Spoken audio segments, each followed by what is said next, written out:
Good morning, kids, and today we're checking out a brand new video from Progmagic of what if Pokemon fused with our trainers. That's right, it's another crossover between him and Khan. It's time to see what if Pokemon did a Digimon Tamer Biomodge. Let's go. The concept of Pokemon fusing with their trainers is not unheard of. The No, it's manga not. Pokemon Rebirth with its special burst technique showed us what that could look like. But what if instead of And the it's trainers also wearing their kinda. Pokemon like an incomplete fursuit? It was like Biomerge Digivolution, which made a new kind of humanoid monster. So, a complete fursuit. Basically. And yes, once again we have my buddy Carniex here on the channel to lend us some of his Digimon expertise. Expertise, Brandon, shucks. You're gonna make me blush. Well, over on my channel, Brandon is going to be bringing their Pokemon expertise as we assign types and more to Digimon. Make sure to check out that video after this one and like and subscribe to both of our channels.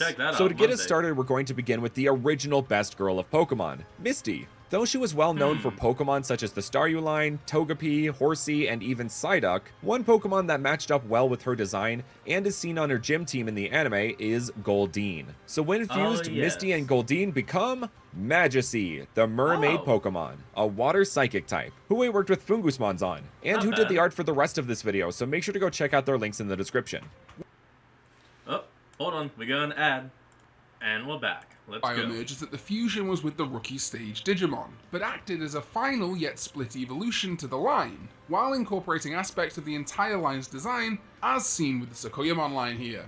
So Magicy incorporates aspects of both Goldeen and Seeking, and these little jewels coming off the body are a subtle reference to Misty's Staryu. One of the more iconic Misty moments was in the Misty Mermaid, where she dressed as a mermaid for her underwater ballet performance. So this Pokemon's design and category refer to that, while also reflecting her outfit from both the anime and in Fire Red and Leaf Green. Another slight inspiration, per my suggestion, was the Floral Falal dress sphere from Final Fantasy X-2, as it really matches well with Goldeen's flowy tail and partly informed its psychic typing. A Final Fantasy reference in a Pragmagic video? No.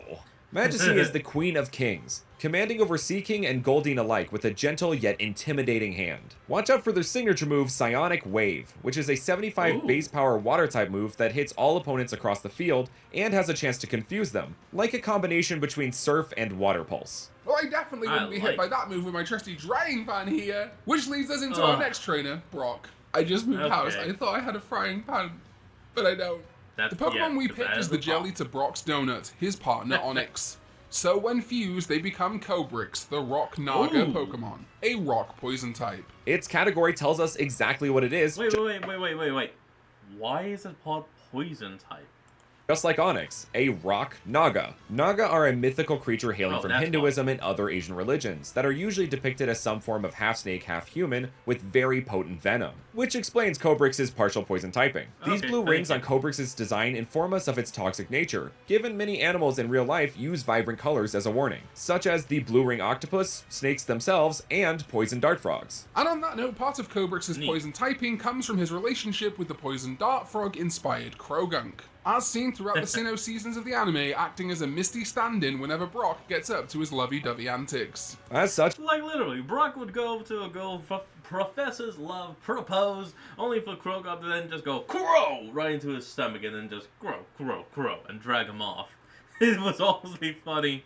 Brock's poison tolerance would have built up over time, seeping into this fusion, much like poison seeps into the body. One other partner of Brock can be seen in Cobrix's more humanoid part, with it looking like a mix between Brock and Geodude. This evolution acts more like a split evolution to Onyx more than an evolution to Steelix, much like Gallantmon is a split evolution from Wargrowlmon, with Megidramon acting as its counterpart, Gallantmon being the Mega Charizard Y to Megidramon's Mega Charizard X. And speaking of counterparts, we move on to May, who acted as a counterpart to Misty, taking over the feminine protagonist spot. May's starter, Torchic, was a parallel to May's journey as a Pokemon coordinator, unsure of itself at first, but slowly growing stronger and more confident over time. And how beautiful of a finale to that character development would it be if these two were to fuse? Maybe during the final round of a contest they would combine to become Henferno, the Inferno Pokemon, a fire psychic type. Henferno uses flames summoned from its kicks to create dazzling displays of fire, using psychic energy to control the heat of the Inferno, creating a phantasmagoria of vibrant fiery colors. I like Really it. broke out your thesaurus for this one, huh, Bran? This deck's entry and its psychic typing are inspired by the fusion of Mei and Blaziken's core concepts. Martial arts tends to be associated with the fighting type as seen with Blaziken, but through the lens of Mei's coordinator status, we can see the art of martial arts. I mean, these movements, while they can be useful in combat, are mainly used as a show of discipline, focus, and learning to excel yourself both mentally and physically. And those aren't even my words. I took them directly from my friend who is a black belt in 2 different kinds of martial arts and runs their own dojo. We also took inspiration from Mei's Signa suit from Pokemon Master Sex, and the Empress of Kicks, Chun-Li from Street Fighter. Yes. And yet another female lead and Pokemon coordinator comes next with Dawn. Of course, her first partner Pokemon Piplup has to be what she fuses with, which could happen as a contest moment just like Mei. So when combined, they become Penguinette, the Empress Pokemon, a water ice type. Just like Piplup's final stage, Empoleon, Penguinette is inspired by another French monarch that many despised, Marie Antoinette. As unfortunate of a comparison as this... Yeah, the name kind of gave it away a little bit. This thing better say let them eat snow cakes or something. is both Marie and Dawn have a love of art and fashion, with Dawn having the potential to become a great Pokemon stylist. So we leaned into those ideas, infusing some elements of haute couture, a French term for high dressmaking, which is seen as very high fashion, and Marie Antoinette was a big fan of. Piplup already had this kind of overcoat and cape-like aspect to its design, so we transformed that into this kind of winter coat dress combo, which I think is really elegant yet functional for its partial ice typing. Wow, Brandon, are you trying to take over from MatPat on Style Theory?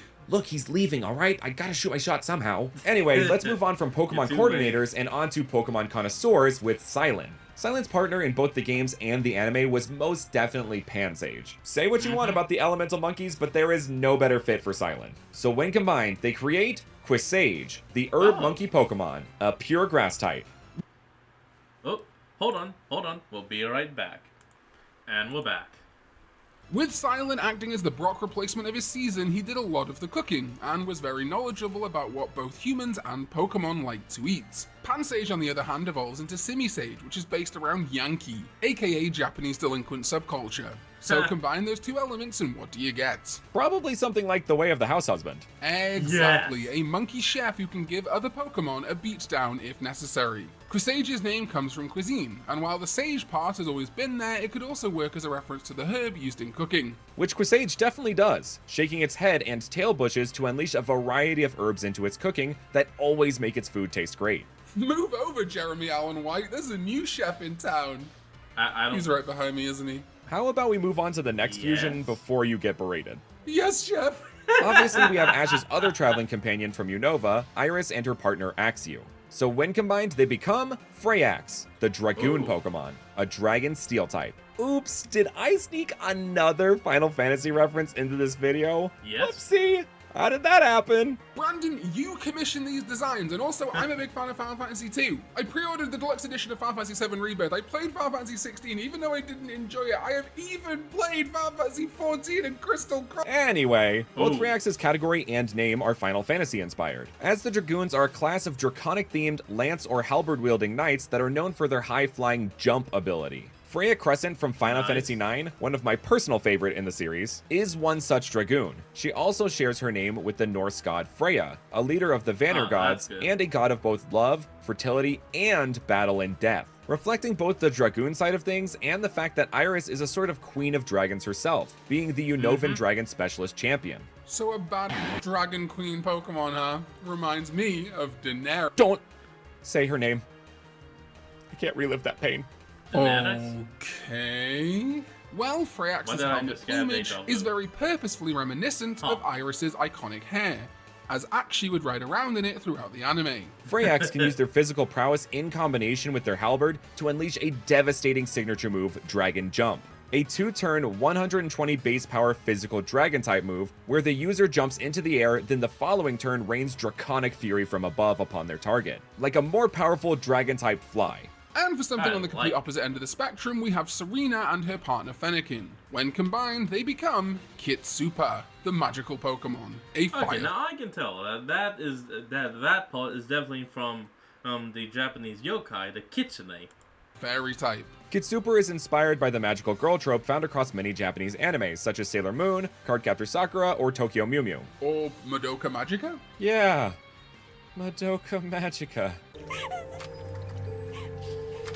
I never watched it, so with Serena also being a understand Pokemon performer, which is stale. very reminiscent of Japanese idol But I culture, fusing the magic of the Fennekin line with that would naturally create a magical girl. The outfit Serena wears when we see her in the Lily Cove contest visually matches the typical Sailor Scout uniform from Sailor Moon, especially when paired with May and Lycia's outfits. Kitsupra use their fiery magical staff to disadvantage foes with their signature move, Fairy Fire, a fairy-type status move that burns the opponent and gives max priority to the user's next move. Nice. Last but not least, we have the man, or should I say men of the hour, Ash and Gary, who will explain simultaneously. Yeah. So obviously Ash has to fuse with Pikachu. But Gary, on the other hand, was a bit less obvious for its choice. But we decided to choose his partner Eevee that eventually becomes an Umbreon, which makes even more sense with Eevee becoming the secondary mascot of the franchise. So when Ash and Pikachu and Gary and Eevee fuse, you get Pulsechew and Ian Air, an electric fighting type and dark psychic type, respectively. As you can no doubt tell, these two oppose each other, just like Ash and Gary do in the anime. But there are some real deep cuts in their design origins. Before Game Freak went on to create the wildly successful and popular Pokemon franchise, they made a little under-the-radar game in 1994 for the Sega Genesis by the name of Pulseman,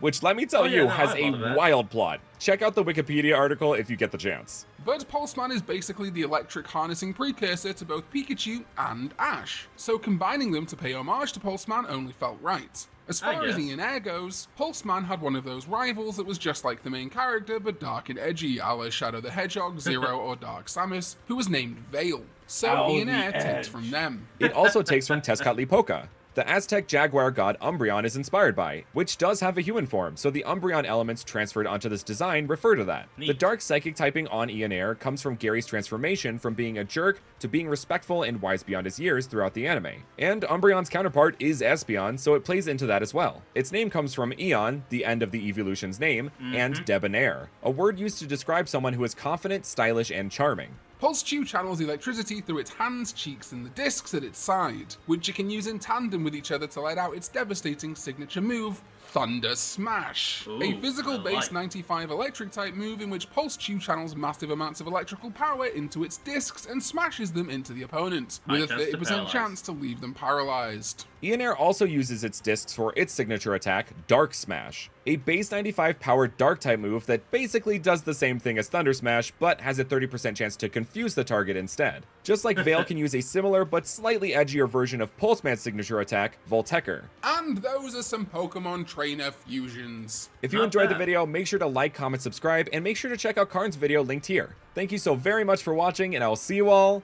next time. Well, everyone, that's going to be the end of today's video. I hope y'all enjoyed this. Remember to like,